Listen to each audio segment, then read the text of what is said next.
Sir, अपघातामध्ये नेमकं काय झालं? किती जण गाडीत होती आणि कशा पद्धतीचा अपघात होता? इंजुरी काय होती?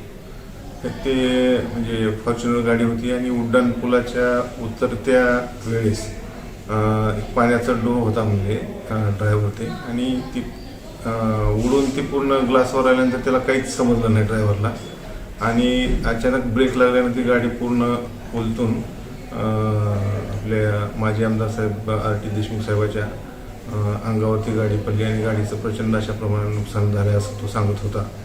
आणि ती त्याच ठिकाणी सिव्हिअर इंजुरी असल्यामुळं लगेच त्यांनी 108 ॲम्ब्युलन्स बोलवून मध्ये सगळी प्रायमरी उपचार करून आणले असता रस्त्यातच त्यांचा मृत्यू झाला असावा.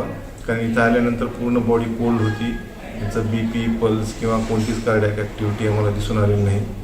आणि मग आम्ही त्या नातेवाईकाला कळवून पुढील MLC असल्यामुळं पुढील प्रोसिजरसाठी विलासराव देशमुख गव्हर्नमेंट मेडिकल कॉलेजला आपण त्यांना शिफ्ट केलं.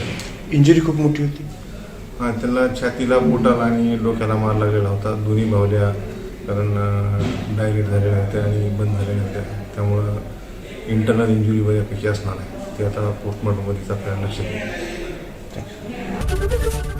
ABP माझा, उघडा डोळे बघा नीट.